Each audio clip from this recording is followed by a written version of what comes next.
Buenos días, amigos televidentes, como cada sábado, José Antonio Torres para conversar con ustedes sobre los temas de más actualidad ocurridos durante la semana que termina hoy, sábado, aquí en EN Televisión. No deje de vernos cada sábado, 11 de la mañana. También puede vernos en nuestro canal de YouTube, coloquiocultural.com, o en la web www.entelevisión.com.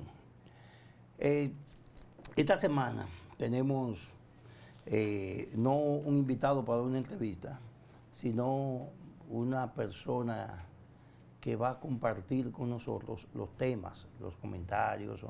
Es Janel Ferreras, que es un mercadólogo con una especialidad en diplomático, o sea, tiene varios conocimientos amplios sobre lo que es el espectro internacional. Y es interesante porque, dado la situación de Haití, por un lado, la visita del presidente Abinader, que estuvo en los últimos 2 días en Washington, decía a mis colegas allá en el periódico El Nacional que lo llamaron para decirle lo que tiene que hacer, jalarle los moños, como hacen a los muchachos malcriados. Venga, siéntese ahí, usted va a hacer esto. Porque para nadie es un secreto, nosotros tenemos una dependencia más política que económica de Estados Unidos, y como ocurre con todos estos paisitos pequeños, cuando están al lado, les toca compartir, no territorio, sino compartir un área con una potencia como los estadounidenses. Pero antes que eso, en este programa nosotros habíamos dicho, y ahí creo que Janel puede compartir con nosotros, en este programa nosotros habíamos dicho que las redes sociales, que el desarrollo de la Internet ha sido para la humanidad un arma de doble filo. Primero porque sí hemos alcanzado un desarrollo vertiginoso, asombroso en lo que es en términos de comunicación, pero también la gente ha ido perdiendo la comunicación personal. Y hacíamos mención de varias cosas. Por ejemplo, yo he sido testigo en el restaurante que hay una familia completa y están almorzando y nadie mira al otro ni nadie habla con el otro, todo el mundo con su teléfono en la mano. Y entonces eso hace que se vaya perdiendo la comunicación. Pero también, en la medida en que se va perdiendo la comunicación entre la familia, cuando se viene a perder entre la familia fue porque ya se perdió entre los vecinos y los amigos. Ya son muy pocos. Miren, tradicionalmente es un pueblo de gente que le gusta jugar dominó. Y yo juego dominó, ¿verdad? No al nivel de Dani Alcántara ni nada de eso, pero juego dominó. Y aún en el propio juego he visto gente con su ficha ahí y el celular ahí. O sea, tú no sabes a qué le está prestando más atención, si a la ficha o al juego. ¿Y por qué traigo a colación esto? Por la tragedia que pasó en La Romana el jueves en la noche. Señores, una tragedia donde un vecino mató a 3, mató a un teniente, mató a 3 vecinos, a un teniente de la policía intentó apresarlo, hirió a 2 miembros de esa patrulla y luego la policía terminó matándolo. Pero toda esta tragedia es porque se perdió la comunicación. Es sencillamente eso. Hay 2 versiones sobre los hechos. Una, que el señor tenía un taller de banitería y molestaba a los vecinos. Y otro era que los vecinos escuchaban música a alto volumen, y él se quejaba varias veces se quejó ante las autoridades, la policía no le hizo caso y él tomó la justicia por su propia mano. Eso es grave en una sociedad cuando la gente va perdiendo la confianza en las instituciones que están para servir, como en este caso, para contribuir a evitar acciones de violencia. Ese hecho es lamentable. Y reiteramos, la gente va a tener que volver al pasado. Así como la moda, que se recicla, que usted ve una moda ahora y cree que es interesante y busca una revista, un periódico de los años 50, los años 30, y dice, pero eso estaba de moda en esa época. Sí, porque la moda se recicla. Entonces, creo que la conducta, el comportamiento del ser humano va a tener que reciclarse y volver al pasado, volver un poquito al pasado, en la que podamos conversar los temas. La situación de Haití es el producto de eso y tiene, claro, un trasfondo ya mucho más político que esto. Y eso lo vamos a tratar con Janel Ferreras dentro de poco. Pero queríamos hacer esa salvedad. Hay un problema serio con eso. Y otros temas que no queremos dejar pasar, señores, y eso sí es un tema de análisis mucho más profundo, es el problema nacional de los jueces de la justicia dominicana.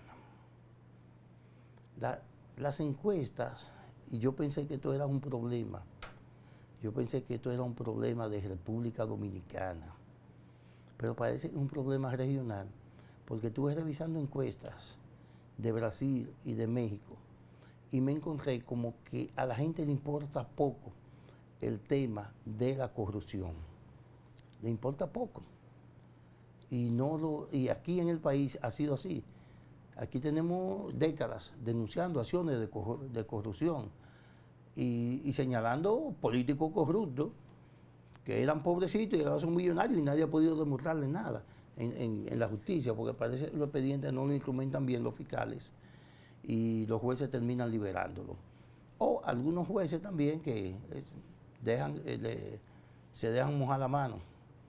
Eso también lo sabemos, es común aquí. Ahora menos que en el pasado, pero sigue habiendo situaciones como esa. Y decía que revisando encuestas de México y de Brasil, la gente no interesa poco el tema de la corrupción. Y aquí, cuando Gallup, que es una de las firmas más prestigiosas, y por eso la menciono, y la que más ha acertado en los procesos electorales, cuando Gallup cuestionaba a la gente sobre los problemas fundamentales que entendía de la sociedad, muy pocas personas referían al tema de la corrupción. Llegaron incluso en una ocasión que el tema de los apagones superó al interés de la gente por la corrupción. Y parece que dio resultado porque incluso conocemos de gente que estuvo involucrado seriamente en acciones de corrupción y que incluso ganaron sus provincias. Nosotros tenemos 3 casos, lo podemos mencionar. Ustedes recuerdan el Chino, no recuerdo ahora cómo se llama. El Chino era diputado del PRD en La Vega y que le pusieron el diputado chino porque traficaba un chino en la frontera. Fue sometido a la justicia, fue preso, se presentó como candidato y fue el más votado en su comunidad. Pero Félix Bautista ha ganado como 3 veces en San Juan, como un fardo de expedientes de corrupción en la espalda. Señores, Luis Inchautegui, preso en Najayo por el plan, no recuerdo cómo se llamaba, el plan ese estableció Leonel Fernández, daba para dar dinero.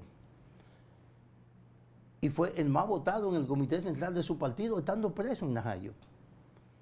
O sea, he mencionado 3 casos, incluso de partidos diferentes. Y esa gente fue la más votada. Porque al dominicano se ha demostrado que no le importa mucho el tema de la corrupción. Solamente se maneja en los medios de comunicación y ahí se va diluyendo. Y ahora sacamos colación este tema y esta parte de la cultura, del comportamiento de los dominicanos, porque en este país no hay nadie preso por un expediente de corrupción. Tienen medidas de cohesión mucho, pero prisión domiciliaria, presentación periódica, pero después los demás no. Por el caso de Brecht no hay nadie preso, ya. No hay nadie preso. E incluso a los 2 que condenaron de ese caso, que era ministro a Víctor Díaz Rúa y no recuerdo ahora cómo se llama, no me viene a la memoria, el nombre de la persona que Odebrecht dijo que fue a quien le dieron el dinero. Y ¿saben por qué están presos? Por otra cosa, no por sobornos. Ninguno de los dos están presos por soborno. Ángel Rondón, exactamente. Ninguno de los dos están presos, o sea, ninguno de los dos no están presos, pero ninguno de los dos fueron condenados por los hechos que se le atribuían en principio. Tenemos el caso también de la onza. Ahí está arriba suelto, ahí solamente está el genio, porque fue el que apretó el gatillo. Pero después todos los otros cómplices están sueltos. Porque algunos incluso no lo sometieron ni siquiera por la muerte de Junior Ramírez. Lo sometieron por actos de corrupción administrativa. Y no hubo forma de demostrarlo. Entonces, así usted va revisando cada uno de los expedientes. El único que está preso es Jean Alain Rodríguez. El único. Pero ni siquiera está preso. Es más, ese yo creo que lo dejan fuera del expediente. El asistente estaba en España, que era quien hacía toda la maniobra. O sea, ese es el único caso y no está suelto, porque ahí también hay un problema personal entre Miriam Germán, que es la procuradora, y él. Recuérdense que él se la puso difícil a Miriam Germán para formar parte de la Suprema Corte de Justicia. O ella era parte, sino para continuar en la Suprema Corte de Justicia. Y eso lo está pagando ahora en prisión. Los expedientes se diluyen. Lo que no sabemos son dos cosas. Ahí hay una de dos. O los expedientes los instrumentan de manera inadecuada, con poco soporte, de forma intencional. Esa es una expresión, eso se puede dar. Bueno, te hago un expediente mal hecho, el juez tiene que soltarte obligado. Aunque yo te acuse y aunque incita y aunque pronuncie un discurso del diablazo ahí en la audiencia, el juez tiene que soltarte porque el expediente no tiene sustento. Eso tú lo puedes hacer de manera a propósito, a redes. Pero también eso puede darse por incapacidad de los fiscales que manejan los casos. A veces los fiscales no tienen la intención, se le puede atribuir, no tienen esa intención, pero su incapacidad hace que los expedientes no se instrumenten de manera adecuada y por eso todos esos casos de corrupción que fueron ya todos tan condenados ante la sociedad, pero los tribunales lo han ido soltando. Amigos televidentes, vamos a una pausa y en breve retornamos acá para conversar con el colega Hansel Ferreira sobre la situación de Haití, la visita del presidente de Estados Unidos y pues, si tenemos tiempo, un chin sobre la guerra de Ucrania y Rusia. Vamos a una pausa, señor director, y en breve estamos de nuevo aquí en Coloquio Cultural.